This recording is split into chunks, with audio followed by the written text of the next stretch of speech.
பிரம்மாண்ட இயக்குனர் சங்கர் இயக்கி உலகநாயகன் கமலஹாசன் நடிக்கும் இந்தியன் 2 ஜூலை 12 முதல் உலகமெங்கும் திரையரங்குகளில். பொண்ணுக்குள்ள மனசு, மனசுக்குள்ள நான், எனக்குள்ள மனசு, மனசுக்குள்ள பொண்ணு அப்படின்னு சொல்லி அடுக்கு மொழியில அடுக்கி தள்ளுற பார்த்திபன் ஒரு படங்கள்லையும் ஏதாவது ஒரு புதுசாக ட்ரை பண்ணி ஆகணும்பா அப்படின்னு சொல்லி சிங்கிள் ரூம்ல ஒரு படம் எடுத்தாரு. அதுக்கப்புறம் சிங்கிள் ஷாட் ஒரு படம் எடுத்தாரு. இப்போ டீன்ஸ் அப்படின்ற ஒரு psychological science fictional horror film அப்படின்ற மாதிரி ஒரு படம் வந்து ஒன்று எடுத்திருக்காரு. ஸோ இந்த படம் எப்படி இருக்கு அப்படின்றத இந்த வீடியோவில் பார்த்துலாம்.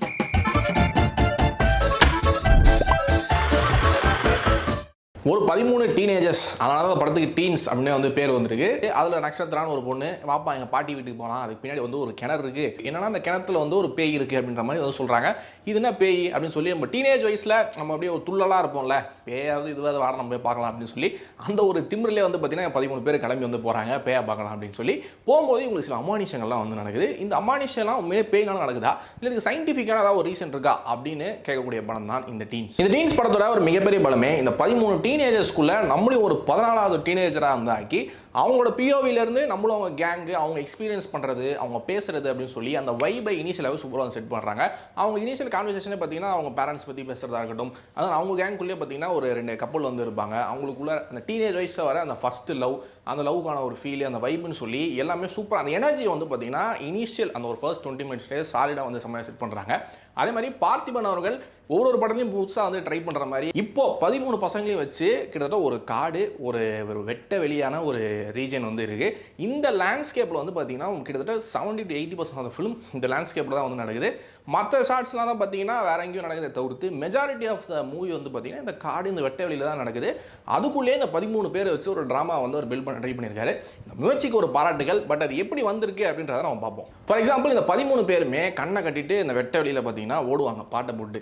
அப்போ அந்த ஒரு கப்பல் மட்டும் பார்த்தீங்கன்னா அப்படியே காற்றுல பறக்கிற மாதிரி சில சீன்ஸ்லாம் வரும், ஒரு சாங்கோட ஒரு மாண்டேஜஸ்லாம் வரும். அதே மாதிரி அந்த பொண்ணு வந்து இந்த பையன்காரர் வந்து லவ் சொல்லும்போது அப்படியே அந்த பையன் வந்து மெய் மறந்து அப்படியே அவனுக்கு மட்டும் பார்த்தீங்கன்னா பேன் ஆகி ஒரு க்ளோஸ்அப் ஷாட் ஒன்று போகும். அதில் வந்து இந்த பையன் வானவில்லாம் வந்து தொடுவான். அந்த ஷாட் முடிஞ்சு திரும்ப வந்து ஜூம் அவுட் ஆகி திரும்ப அந்த கேங் காமிக்கும் போது அங்கே வந்து நமக்கு வந்து ஒரு சர்ப்ரைஸ் இருக்கும், ஒரு ட்விஸ்ட் இருக்கும். இதுதான் பார்த்திபன். இவ்வளோ கிரியேட்டிவான ஒரு ஷாட் வைக்கக்கூடியவர் தான் பார்த்திபன். அண்ட் பார்த்திபனுக்கு ஏற்ற இந்த வார்த்தை ஜாலங்கள் அது எல்லாமே படத்தில் ஏகப்பட்டது வந்திருக்கு. இவ்வளோ பார்த்திபனுக்கான சில விஷயங்கள்லாம் இருந்தாலும் சில சமயம் நமக்கு வந்து என்ன தோணுது அப்படின்னா அவரோட சிந்தனையில் அவரும் மூழ்கி படமும் வந்து மூழ்கிடுதோ அப்படின்னு தான் நமக்கு வந்து ஒரு ஃபீல் வருது. படத்தில் நடித்த 13 பேருமே உண்மையில் அவ்வளோ சூப்பராக நடிச்சிருக்காங்க. அவங்களோட முதல் படம் அப்படின்ற ஒரு பதட்டமே இல்லை, சீம்லெஸ்ஸாக பர்ஃபார்ம் பண்ணுறாங்க. ஸோ ப்ரொஃபஷனலிசம் நல்லாவே வந்து தெரியுது. யோகி பாபு வந்து ஒரு கேமியோ வராரு. அவர் வந்த அந்த போர்ஷன் மட்டுமே அவரோட கால்ஷீட் கடையிலும் சொல்லி ஒரே நாள் தான் ஷூட் பண்ணியிருக்காங்கன்னு நினைக்கிறேன். மொத்தமாகவே கிரீன் ஸ்க்ரீனில் தான் எடுத்திருக்காங்க. இந்த 13 பேர் பார்த்திபன் வர போர்ஷன் இது எல்லாத்தையுமே அந்த கார்டில் எடுத்தாலும் இவரது மட்டும் பார்த்தீங்கன்னா துண்டா தெரியுது. ஏன்னா இவரை மட்டும் தனியாக கிரீன் ஸ்க்ரீனில் எடுத்திருக்காங்க. ஆனால் பார்த்திபன் படத்தில் வந்து சரி ஃபர்ஸ்ட் ஹாஃப்லாம் போனது போதும், நம்மளே வந்து கதையில் வந்து இறங்கிடுவோம், கதையை நம்மளே வந்து முன்னுக்கு தள்ளுவோம் அப்படின்னு சொல்லி அவரே வந்து இறங்கிறாரு. அவரோட போர்ஷன்ஸ், அவரோட அந்த பண், அண்ட் தென் அவரோட அந்த டைலாக்ஸில் காட்டுற சில அந்த வார்த்தை ஜாலங்கள் இதெல்லாம் பயங்கர இன்ட்ரெஸ்டிங்காக. டீமான் அவரோட மியூசிக் அண்ட் சாங்ஸ் படத்துக்கு உண்மையில் நிச்சயம் ஒரு மிகப்பெரிய பலம்னு சொல்லலாம். ஸ்டார்டிங்கில் அந்த ஒரு ஃபர்ஸ்ட் ஹாஃப் வரைக்கும் அந்த ஒரு ஹாரர் ஜானருக்கான அந்த ஒரு சவுண்ட் ஸ்கேப் வந்து பார்த்தீங்கன்னா அவர் தான் பயங்கரம் மெயின்டைன் பண்ணுறாரு. படத்தில் டிராபேக்ஸ் இருக்கே நம்ம பேசணும் இல்லையா, அதெல்லாம் என்னென்ன அப்படின்றத பார்த்துருவோம். இப்போ படம் ஸ்டார்டிங்கில் நமக்கு வந்து இந்த பேய் கிணறு இதெல்லாம் சொல்லி செட் பண்ணிடுறாங்க.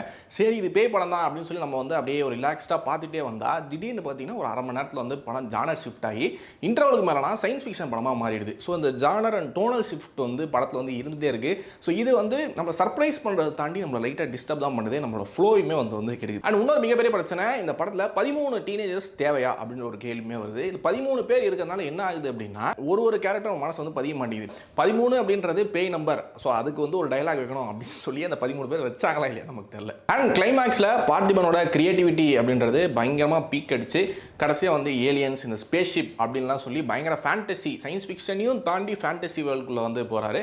ஸோ இதெல்லாம் டெஃபினட்டாக கிட்ஸு அந்த இந்த சயின்ஸ் விஷயங்கள்லாம் பற்றி ரசிக்கிறவங்களுக்கே டெஃபினட்டாக வந்து பிடிக்கும். ஸோ மொத்தத்தில் இந்த டீன்ஸ் படம் அப்படின்னு வந்து சொல்லும்போது டெஃபினட்டாக ஜென்சி அண்ட் தென் கிட்ஸுக்கான ஒரு அவங்களுக்கு ஓரளவுக்கு இந்த படம் வந்து டெஃபினட்டாக என்டர்டெயின் பண்ணும், என்கேஜ் பண்ணும். பட் இது எல்லாருக்குமே பிடிக்குமா அப்படின்னு கேட்டிங்கன்னா டெஃபினட்டாக ஒரு கேள்விக்குறி தான்.